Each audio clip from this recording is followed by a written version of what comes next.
2023년 5월 18일 목요일 함께 묵상하는 시간입니다. 사무실에는 날마다 돋는 샘물 6호로가 도착하였습니다. 여러분들 가운데 이 영상뿐만 아니라 이 묵상지를 통하여 매일 하나님의 말씀을 묵상하고 싶으신 분들께서는 사무실에 방문하셔서 이 6호로를 구매하실 수 있습니다. 3,000원입니다. 자, 오늘의 말씀 본문 함께 보도록 하겠습니다. 오늘의 말씀 본문 사무엘상 30장 16절에서 31절의 말씀입니다. 오늘의 말씀을 읽기 전에 여러분들 꼭 문맥을 다시 한번 확인해 보시기 바랍니다. 자, 어떤 말씀의 흐름이 있습니까? 자, 블레셋 가운데로 다윗은 망명하였습니다. 자, 그래서 다윗은 시글락 지역에서 머물고 있었습니다. 자, 그때에 블레셋과 이스라엘의 전투가 일어났습니다. 그래서 아기스 왕은 블레셋 왕 아기스 왕은 다윗과 함께 전쟁에 나갔습니다. 자, 그 가운데에서 그 블레셋의 방백들이 다윗이 함께 전쟁에 참여하는 것을 거부합니다. 그래서 아기스 왕도 어쩔 수 없이 다윗을 돌려보내게 됩니다. 자, 하나님께서는 다윗이 동족 간의 전쟁에 참여하여 동족을 죽이는 일이 벌어지지 않도록 다윗을 도우셨습니다. 자, 그래서 다윗이 전장에서 돌아오게 되는데 그 전장에서 있었던 그 시간 동안 시글락 지역을 떠났던 그 시간 동안 아말렉 족속이 시글락 지역을 침입하여 다윗의 모든 재산들과 재물들과 또한 여자들과 그 아이들까지도 잡아가는 노략하여 가는 일이 벌어졌습니다. 자, 그래서 전쟁에 나갔다가 돌아온 다윗과 그의 사람들이 많은 슬픔에 빠져 있었습니다. 그때 다윗은 하나님께 물었고 그 다음에 하나님의 응답을 받아 다윗은 그 아말렉 족속을 추격하기에 이르렀습니다. 그 가운데서 하나님의 도우심으로 그 한 사람, 애굽 사람, 아말렉 족속의 종의 위치에 있던 한 사람을 만나 그 추격의 단초를 얻고 계속해서 그 아말렉 족속을 추격하는 가운데 있습니다. 자, 오늘의 말씀 본문 시작하도록 하겠습니다. 16절입니다. 그가 다윗을 인도하여 내려가니 라면서 시작하는데요. 여러분들 이 그가 누구일까요?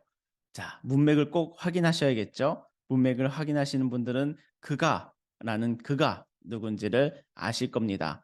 바로 종이었던 애굽 사람이죠. 그가 다윗을 인도하여 내려가니 그들이 온 땅에 편만하여 여기서 말하는 그들은 또 누굴까요? 여러분들 그래서 꼭 문맥을 확인하셔야 됩니다. 그들은 곧 아말렉 족속이죠. 그들이 그 시글락 지역에서의 그 노략의 승리를 자축하며 즐거워하며 축제를 벌이고 있습니다. 자, 계속 읽겠습니다. 그들이 온 땅에 편만하여 블레셋 사람들의 땅과 유다 땅에서 크게 약탈하였으므로 말미암아 먹고 마시며 춤추는지라. 다윗이 새벽부터 이튿날 저물 때까지 그들을 치매 낙타를 타고 도망한 소년 400명 외에는 피한 사람이 없었더라. 자, 그 노략하고 약탈하여 즐거워하고 축제를 벌이고 있는 아말렉 족속을 다윗이 새벽부터 이튿날 저물 때까지 두들겨 팹니다. 그래서 대승을 거두게 되죠. 다윗이 승리를 하였습니다. 18절입니다. 다윗이 아말렉 사람들이 빼앗아 갔던 모든 것을 도로 찾고 그의 두 아내를 구원하였고 그들이 약탈하였던 것 곧 무리의 자녀들이나 빼앗겼던 것은 크고 작은 것을 막론하고 아무것도 잃은 것이 없이 모두 다윗이 도로 찾아왔고 다윗이 또 양떼와 소떼를 다 되찾았더니 무리가 그 가축들 앞에 몰고 가며 이르되 이는 다윗의 전리품이라 하였더라. 자, 다윗이 잃었던 모든 것을 빼앗겼던 모든 것을 그 하나도 빠짐없이 되찾았습니다. 21절입니다. 다윗이 전에 피곤하여 능히 자기를 따르지 못함으로 부솔 시내에 머물게 한 200명에게 오매. 여러분들 꼭 문맥을 다시 한번 확인해 보십시오. 부솔 시내에 머물고 있던 200명이 누구였는지를 어제의 말씀 본문을 보시면 확인하실 수가 있습니다. 부솔 시내에 머물게 한 200명에게 오매 그들이 다윗과 그와 함께한 백성들을 영접하러 나오는지라. 다윗이 그 백성들에게 이르러 문안하매. 자, 부솔 시내에 머물고 있었던 200명이 누구입니까? 어제 말씀 본문을 다시 한번 확인해 보셨습니까?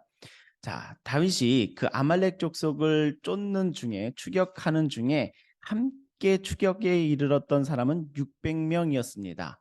그 중에서 부솔 시내에 이르렀을 때 더 이상 피곤하여 쫓기 어려운 사람 200명을 부솔 시내에 남겨두고 400명을 데리고 아말렉 족속을 쫓아가 오늘의 승리를 거두었던 것입니다. 그래서 잃었던 모든 것을 찾아서 부솔 시내로 돌아온 상황입니다. 자, 부솔 시내는 제가 이 배경 화면에 넣어둔 이미지랍니다. 저희가 아이들과 함께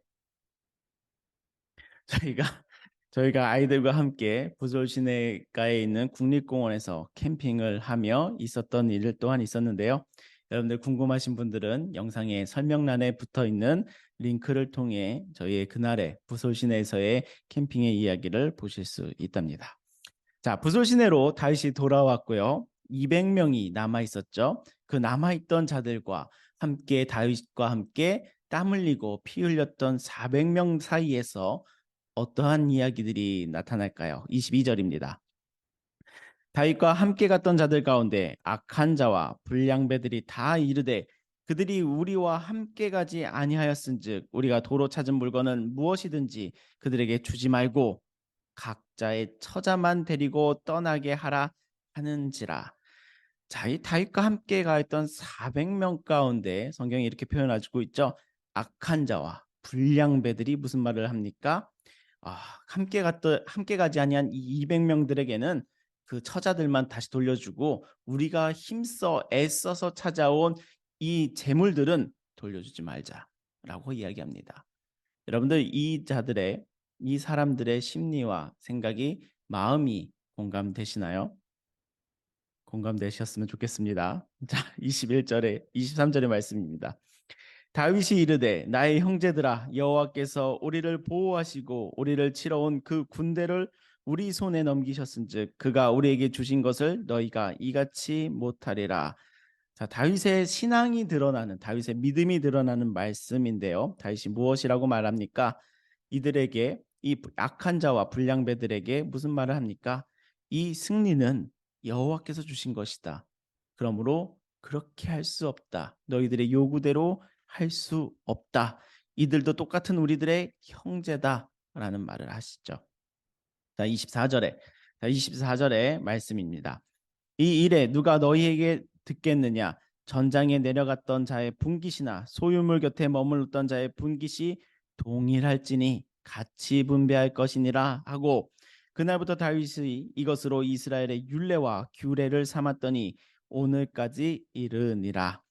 다윗이 시글락에 이르러 전리품을 그의 친구 유다 장로들에게 보내어 이르되 보라 여호와의 원수에게서 탈취한 것을 너희에게 선사하노라 하고 베델에 있는 자와 남방 라본에 있는 자와 얏딜에 있는 자와 아로엘에 있는 자와 신못에 있는 자와 에스드모아에 있는 자와 라갈에 있는 자와 여라무엘 사람의 성읍들에 있는 자와 겐 사람의 성읍들에 있는 자와 홀마에 있는 자와 고라산에 있는 자와 아닥에 있는 자와 헤브론에 있는 자에게와 다윗과 그의 사람들이 왕래하던 모든 곳에 보내었더라. 아멘. 자, 오늘의 본문 말씀의 마지막 부분은 다윗이 그 아말렉 족속과의 전쟁에서 얻은 전리품들을 모두에게 나누어 주고 있는 심지어 다윗은 블레셋 지역으로 망명해 있었지만 유다 지역에 있는 사람들에게 나누어 주는 모습으로서 오늘의 본문이 마치게 됩니다. 자, 오늘의 말씀 본문 가운데 여러분들이 묵상의 포인트로 관찰하셨으면 하는 본문은 이 다윗과 함께하였던 자들 가운데 악한 자와 불량배들이 다윗에게 요구하였던 장면입니다. 악한 자와 불량배들이 무엇을 요구하였었습니까? 그리고 그들의 마음은 무엇입니까? 그리고 나의 삶 가운데 있는 나의 마음과 삶의 방식은 무엇입니까? 한번 살펴보시기를 바랍니다. 그 가운데 다윗이 오늘 23절에 하였던 말씀을 다시 한번 함께 묵상해 보신다면 오늘의 말씀을 통하여 하나님께서 우리에게 전하고 싶은 그 마음이 전하여지실 줄을 믿습니다.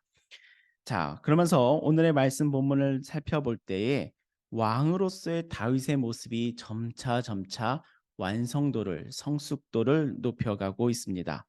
자, 이 아말렉 족속과의 전투에서 다윗은 또한 하나님께 물었던 모습이 있습니다. 또한 다윗은 이 전쟁에서 승리를 가져왔습니다. 또한 이 승리에 얻은 물건들을 남아있던 형제들에게도 공평하게 나누어주는 다윗의 모습을 보고 있습니다. 이 모습을 보면서 하나님께서 다윗을 어떻게 성숙하게 하도록 이끌어 가고 계신지 그 흐름 또한 우리는 살펴볼 수가 있습니다. 왕으로서의 다윗의 모습이 점차 완성도를, 성숙도를 높여가고 있습니다. 자, 그 모습을 확인하면서 우리 65페이지에 있는 묵상지의 질문들을 함께 살펴보도록 하겠습니다. 내용 관찰 첫 번째 질문입니다. 다윗은 아말렉 사람들로부터 무엇을 되찾았습니까? 라고 묻고 있습니다. 자, 18절과 20절을 살펴보시면 빼앗겼던 모든 것을 하나도 남김없이 되찾았습니다. 자, 두 번째 질문입니다. 다윗은 전쟁에서 얻은 전리품을 어떻게 분배할 것이라고 말합니까? 어떻게 말했죠? 동일하게 분배할 것이다 라고 하였습니다. 수고한 자들이 있고 수고하지 못한 자들이 있었는데 다윗은 동일하게 분배할 것이라고 말합니다. 자, 영과 묵상 세 번째 질문입니다. 이 질문이 오늘의 묵상 가운데서 중요합니다. 다윗은 왜 전쟁의 전리품을 전쟁에 참여하지 않은 자에게 동일하게 분배합니까? 여러분들 꼭 이 세 번째 질문을 오래오래 묵상해 보시고 여러분들만의 언어로 또한 답을 표현해 보시기를 바랍니다.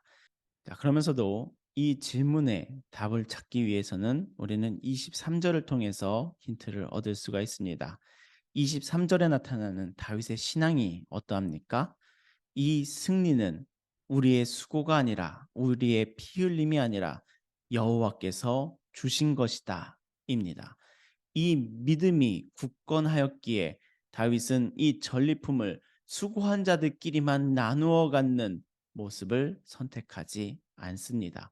이 승리는 여호와께서 주신 것이기에 우리의 모든 형제들이 함께 나누어야 될 것이다 라고 분명한 기준과 믿음을 가지고 있습니다. 그 다윗의 모습과 다윗의 믿음과 다윗의 신앙을 이 말씀 가운데서 꼭 발견해 보시기 바랍니다. 느낀 점 네 번째 질문입니다. 다윗이 전리품을 전쟁에 참여하지 않는 백성들에게까지 골고루 나누어 주는 모습을 보며 무엇을 느낍니까? 라고 질문하고 있습니다. 여러분들 이 무엇을 느낍니까? 라는 질문에 한번 답해 보기 위해서는 먼저는 선행되어야 될 것이 23절에 악한 자와 불량배들이 하였던 말에 내가 얼마나 공감하는가에 있습니다. 이 악한 자와 불량배들이 하였던 말, 함께 수고하지 않은 이 사람들은 절대 이것을 가지면 안 된다라고 말하는 이 사람들의 말이 공감이 되시면 동의가 되실수록 23절에 이 다윗의 말이 하나님의 음성으로 변화되는 순간을 바라보게 될 것이랍니다. 자, 다윗이 어떤 말을 합니까? 자신의 승리가 아니다. 우리들의 승리가 아니다. 우리의 수고가 아니다. 바로 하나님께서 주신 것이다. 라는 그 믿음이죠. 이것이 다윗의 믿음입니다. 자신들의 수고와 노력이 있었을지라도 그것을 기억지 않습니다. 그러니 다윗은 여러 사람들에게 우리의 공동체 가운데 나눌 수 있었던 것입니다. 이것이 바로 다윗의 섬김의 모습이며 이 다윗의 섬김의 모습이 다윗이 하나님 보시기에 아름다운 삶의 길이었음을 우리에게 보여주고 있는 것이랍니다. 자, 결단과 적용 다섯 번째 질문입니다. 최근 내가 물질로 주변 사람들을 섬겼던 경험이 있다면 언제입니까? 내 모든 것이 하나님께로부터 왔음을 인정하며 주변 사람들을 섬기는데 힘쓰기 위해 무엇을 결단하시겠습니까? 라고 질문하고 있습니다. 여러분들 우리가 다윗과 같은 모습으로 주변 사람들을 섬겼던 경험이 언제입니까? 우리들의 삶의 모습 가운데 이 예수님의 세 계명을 지키는 제자의 삶의 모습은 언제 어떻게 나타나고 계십니까? 여러분들의 삶 가운데서도 이 다윗과 같은 섬김의 모습이 나타나기를 소망합니다. 그것은 그 섬김의 손길로 다가갈 수 있는 그 길은 바로 다윗과 같이 나의 이 모든 것은 여호와께서 주신 것이다. 나의 수고와 노력을 넘어 여호와께서 주신 것이다. 여호와께서 나에게 맡기신 것이다. 라는 그 믿음이 굳건할 때 바로 예수님께서 말씀하신 새 계명, 바로 제자들의 삶이 섬기는 삶이 이루어질 수 있는 것이랍니다. 여러분들의 삶 가운데서도 이 다윗과 같은 하나님 보시기에 아름다운 그 삶을 이루기 위하여 하나님께서 주신 것을 하나님께로 돌려드릴 수 있는, 하나님께서 주신 것을 우리의 형제들에게 사용할 수 있는 섬김의 모습이 되시기를 예수님의 이름으로 축원합니다. 자, 마지막으로 골방 기도의 내용을 함께 읽고 이 시간을 마치도록 하겠습니다. 하나님께서 주신 승리로 사는 인생임을 기억하며 겸손과 감사로 주님께 영광을 올려드리게 하소서. 아멘. 오늘의 말씀의 묵상이 여러분들의 삶 가운데 등불이 되어 주실 줄을 믿으며 오늘의 시간을 마치겠습니다. 감사합니다.